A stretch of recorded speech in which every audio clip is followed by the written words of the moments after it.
welcome to Bonus Action Heroes Read RPG Reddit Stories. You can also listen to this in podcast format. Just search for Bonus Action Heroes wherever you get your podcasts. This episode is about making changes to established characters. So this story is from RD&D Next and user Shinderella. How do I change the personality of a PC I've been playing for a while without making it weird? I'm still playing in the campaign which introduced me to D&D 2 years ago, as are my friends. Our DM recently told us that it's a bummer that he feels like we regularly step out of character and make decisions as a player rather than being in character. He's definitely right with that, and multiple factors play into it, the most two important ones being when we made characters, we did not know anything about the world, role-playing the system, or basically anything else about D&D. We didn't really have a session zero, and character creation was an impulse decision for all of us. Yeah. And we don't have a group leader, so to speak, so every decision is made democratically and always with the other players in mind to create a good atmosphere at the table. In his eyes, this leads to some situations taking too long, and all of us have expressed that it's sometimes difficult to bring a character to life if you constantly make out of character choices to avoid any friction between the players and characters. This led to most of us feeling unsatisfied with our characters at some point during those 2 years. Now, I've tried to develop my character's personality over the course of the game, but I can't figure out a way to add to this character's personality without it feeling wrong. Past decisions would suddenly not make any sense, the party members notice the change and find it weird, and it feels like instead of trying to build a more internally consistent character, I'm moving in the opposite direction. The funny thing is that with any other character that I have made after becoming a better player and even DM during those 2 years, making a new character, developing their personality, and playing in character isn't that difficult.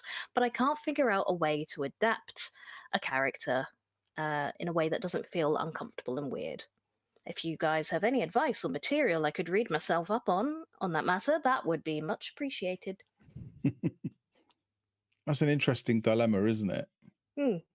So I think if you think about our group, we have players that write a big backstory up front, and we have players who are like, I'm not going to write a backstory, I'm just going to feel my way through it, and I'm going to find who my character is. And I think I'm 50-50. I'm kind of halfway between the two. So I think I come up with the backstory. I come to you with the backstory. But that doesn't mean I don't continue to develop it as we go along. I'm sure these characters have been through some adventures that would change your perspective. You know, as human beings right now, we're always growing, we're always learning, we're always changing perspectives on things, or some of us are. And that would be the same for your character. I don't think there's anything wrong with, personally, I know some people will tell me off, but going, okay, I'm going to write an event into my character's childhood that maybe they've forgotten about. And I did this a lot with Tok, because let's face it, I was playing a barbarian who was never worried in combat, pretty much never. I don't think, did he ever go unconscious? I don't think he ever did in 12 levels or whatever it was. But I gave him fears. I gave him things that he was frightened of. So, you know, being like buried in an avalanche, if he overcame those fears and it felt like I didn't have any flaws, I would just have a think, what's happened to us? What have we been through? Is there a new thing that he's afraid of? So yeah, he got over Yetis, but maybe he's afraid now of losing his friends, losing Cass, whatever it may be. So I think personality is a big word that sounds scary, but actually you can break it down into outlook and goals and perspective, and it becomes a lot simpler and a lot less complicated. We're not coming at it as an actor, we're coming at it as we are this character, filtering. Speak for yourself, Matthew. No, yeah. Oh, don't get me wrong, I love all that, but you know what I mean, though. You know where I'm coming from. I think we can overcomplicate it, and that can result in us feeling like we can't do anything. I think one of the first things I learned with D&D was I created that bit of trauma in my backstory. My dad died, and then we played it out in the story pretty quickly. So after that, I was like, well, I'm out of backstory. I'm just here for my friends. I have nothing else motivating me now that my revenge is gone. So I had to find other ways, other motives. So I had to develop her. You had to develop her, yeah, because it gets stale otherwise. Olav, we're in the end game.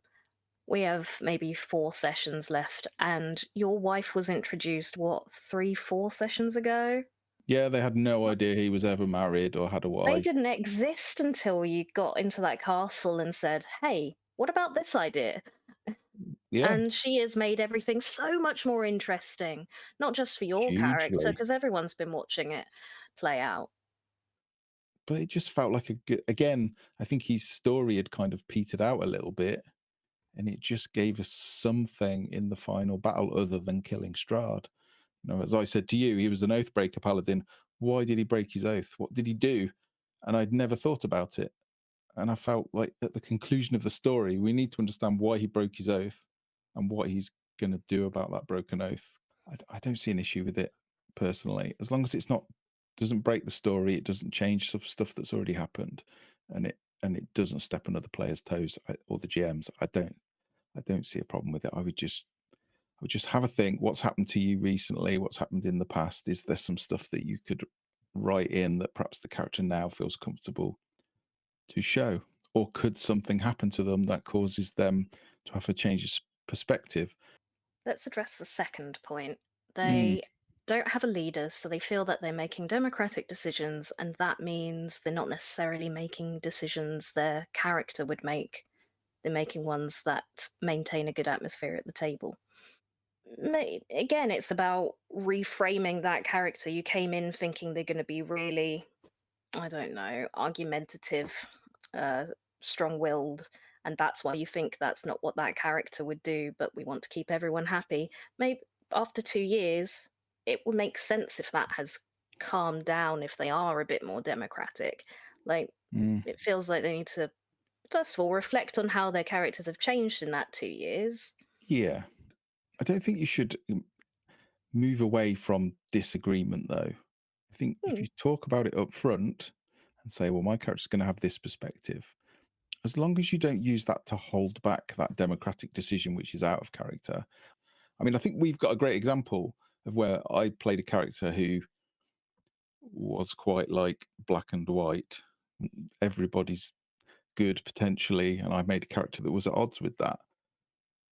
But ultimately, I recognized that it wasn't working, and that character's personality changed. You can't deny that his personality changed, but it didn't feel wrong because he left to reflect on, to question his views that he had, this black and white view. I think enough happened in the campaign to justify it. I think we talked about this. Sure, one of the characters had an imp, which is stereotypically evil, but in all the time that you knew them, they were only helpful. At first, you'll be mistrustful, but now you've spent more time with them. I personally quite enjoyed when my character was in conflict with the other characters, but it was a safe level of conflict. I mean, it probably annoyed some people at some points, but it wasn't like full on. I didn't kill the imp. My character was like, you need to kill that imp. It's dangerous. It is going to betray you. It's going to cause problems. You just need to get rid of it. And then they were like, no. I've known players, and we've played with them, that would have probably just done it, and there would have been big stink kicked up. So it's kind of like you can still push without stamping on someone else's game, which ultimately, if I'd have stabbed that imp, that's what it would have been. I think there can be a danger. I know we've had it in our group a few times where we just go round. The danger, if you focus too much on what your character would do, you can go round and round in circles. I'm not going I to would use that's what my character would do, because it just perpetuates the circling, which is really frustrating, especially if you're streaming. It makes me a bit self-conscious when we're just going round and round and round and round. I think this is a really it's an advanced player skill. I think to be really mindful of how far you push what your character would do. Like you said, if you're in a stalemate, someone's got to back down at some point. And when you've got 6 players, especially, they're not all going to have, they can't all have strong opinions on what to do because that's going to just take up the entire session. If measure, you've got to approach everything with, would my character really care about this, or can I sit back on this one and just leave the decision to these two people who have much stronger opinions. It's Yeah. difficult to gauge when you obviously want to be constantly involved. I just go, okay, my character would probably be really stubborn and stick to his guns on this, but I think it's probably going to go horribly wrong, and he gets to tell him I told you so afterwards, which is a bit of a dick move, but it's fun role playing again to say you didn't trust me. Why didn't you trust me? I told you this would happen. And again, you can do that in a fun way that isn't, the danger of it being too out of character is it can feel personal. Whereas if it's through the filter of the characters, you can talk about it beforehand and after and say, just to let you know, I'm going to have a strong reaction to this, but it's not role play. It's trust, isn't it? It's about knowing each other, knowing what each of us find comfortable and uncomfortable, and trying not to tread on the latter. Would you say I tend to gravitate to the leader person in the group? Cass, Tink. Because Because I think that just comes from me recognizing that at some point someone needs to say, this is what we're doing. yeah, you need to break it, but you have a way of, like, when you do that, the others listen. I think Tink is very democratic, although she's cursed at the moment, so she's got an indefinite madness, so she's not being quite so democratic anymore, but it's speeding things up, I gotta say.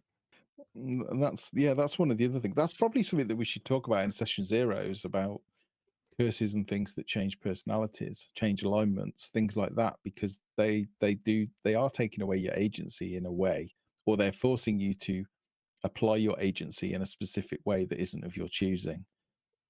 I think with the I think it creates generally a yeah, lot of really interesting role play, and as long as there is a way to resolve it so that it is temporary, it's just another layer to the story and the exactly. character. Player quit because a ghost made him old. I Okay. am the DM. The player quit today and I need to vent. The details. Last night's session started with a combat with 6 level 6 characters. One couldn't make it because she was sick, so we were down by one player, the Twilight Cleric. They faced off against four star spawn manglers and one ghost. This is a deadly encounter for 6 level 6. I ran the encounter in a 4-story tower. The party was split among different floors for reasons. The two players at the top realized they were outgunned and hatched a plan with great role playing to jump off the tower with Featherfall. One of the manglers ran off the tower by Nistel's magic aura and died on impact, eliminating one of the creatures. At the bottom of the tower, two of the players were trying to distract the guards from the city. The PCs were there to steal shit, of course, using major image. That player, a warlock, spent most of the fight with the others downstairs, but the last few rounds, when everyone was together and fighting off the remaining two manglers and the ghost, is what's troubling me. The problem, as a last ditch effort of the ghost to neutralize these foolish mortals for disturbing his tower, he used Horrifying Visage on the Warlock. The Warlock is also a beautiful young Asimar. He rolled his save. It was a terrible failure, but not a nat 1, and according to Horrifying Visage, if the save fails by 5 or more, the target also ages 1d4 times 10 years. And also, the aging effect can be reversed with the Greater Restoration spell, but only within 24 hours of it occurring. Of course, he rolls a 4 and ages 40 years. So I ruled this as written. They are 6th level, and none of them can cast Greater Restoration or reach a cleric in enough time to restore his youth. He was not happy about this, way more than I realised. He turned off his mic and didn't say anything for the rest of the session and left early. That kind of left everyone else feeling bummed because he was bummed, and the session fizzled out. How I tried to resolve this. I talked to him and explained my perspective, which is I made a ruling and this thing happened and I'm not going to retcon it. His perspective is you changed my character without my consent. We talked about possible solutions. He is a warlock. Maybe his patron would restore his youth for a price. Maybe they can quest for a more powerful potion of longevity. He would say he is being punished unfairly for a bad role. I don't know what to do. He left the game, and I'm not willing to retcon last night's events. There is an update, but let's have our initial reaction. You keep shaking your head, and I think we have differing opinions on this. This is not taking their players' agency away in any way, is it? There's no I change to the player's disagree. agency, It's not right? the agency, it's the ownership they have over that character, and some people really, I care about the aesthetics of that character. It's not So that irreversible would though. really upset me.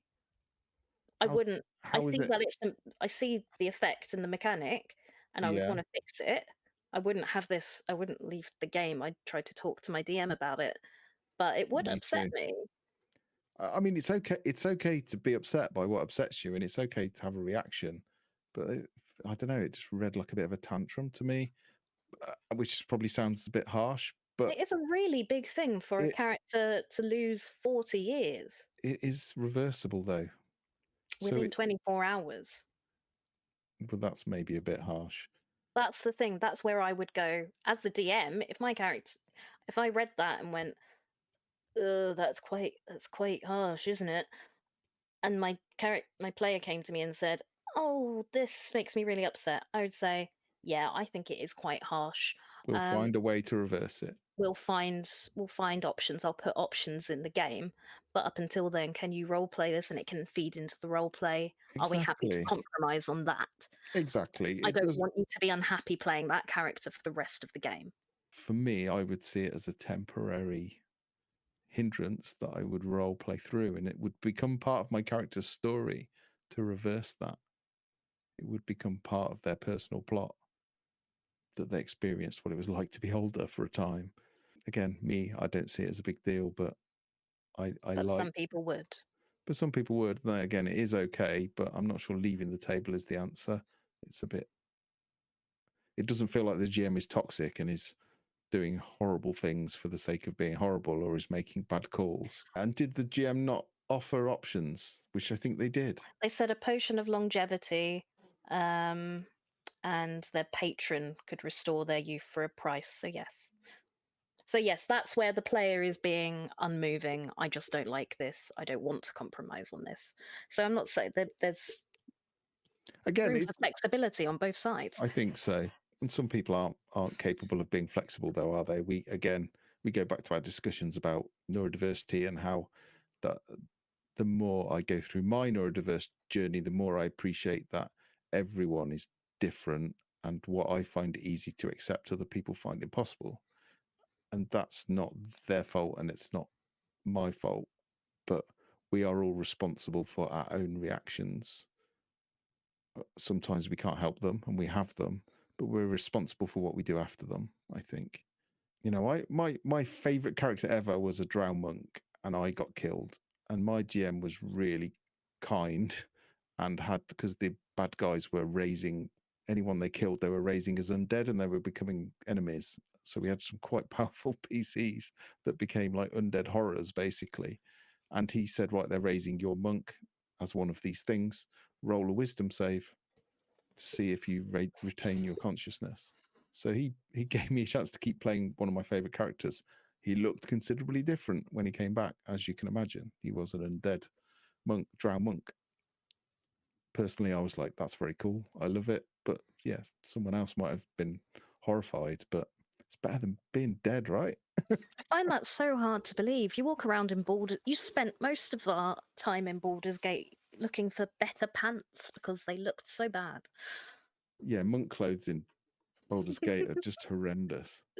As are So most if you helmets. suddenly went undead looking, I mean, and then your reaction the other night when we were playing and you saw him, he's gone a bit. He's had a lot of parasites, and He's you went, looking "Oh, he looks rough."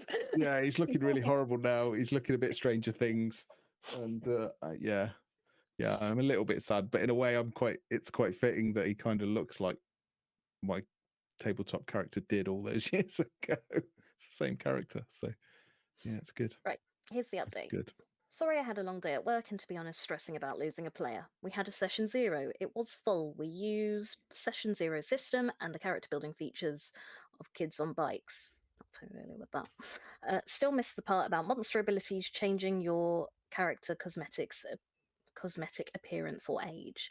I asked the player if Mm, he would be down to play it forward. Do you want to go on a quest to regain your youth? Do you want to ask a favour of your patron? Do you want to use the time machine? No, no, and no. He only wants me to reverse my decision. It's BS, and that ability sucks, and he should get to play his character how he wanted. As far as my DM philosophy goes, I want my players to have fun. I think it's fun to be challenged, to roleplay overcoming obstacles, and to create interesting situations for their players and their characters to navigate. It's come up a couple of times, I know. I should be the better person and just let my player live his fantasy, but if I give in/cave in to his demand to reverse the bad thing that happened to him, that will just set a precedent for the rest of the group that don't want bad things to happen to their characters. I just don't think it's right. Maybe my group will implode and I'll have to do some real soul searching, but at this point, he refuses to budge or compromise and dropped out of our Discord group and Roll20 game, so what else can I do? Do you know what? I have played, some people really like grinding, like kind of meat grinder type D&D. I'm not one of them, not anymore. I've been in games where everything feels like a punishment, constantly losing weapons, getting charmed and then losing your magic because your god won't give it to you anymore. I've had all sorts of things where through no decision of mine, stuff is taken away from me, and it does suck. It does spoil the enjoyment of the game. It is not fun to have stuff taken away from you. But again, it's not something that's permanent, or it wouldn't be in my game. The GM's given the player lots of options to resolve it, but the player just wants it to be like hand waved and it never happened, which, let's face it sucks for immersion, it sucks for story. Oh, wait, there was a comment I pulled that I enjoyed. Same thing happened to my character a month ago. Went from 20 to 60 in 6 seconds. Tried to convince party members that they now have to listen to him and respect his age, but the rascals flat out refuse. Kids these days. Yeah, see, there's someone embracing it, making the most of it. Thanks for watching, and if you've enjoyed this, please don't forget to like and subscribe. You can also join the live chat on Twitch at Bonus Action Heroes. If you want to suggest Reddit stories to cover, please comment below or join our Discord linked in the description.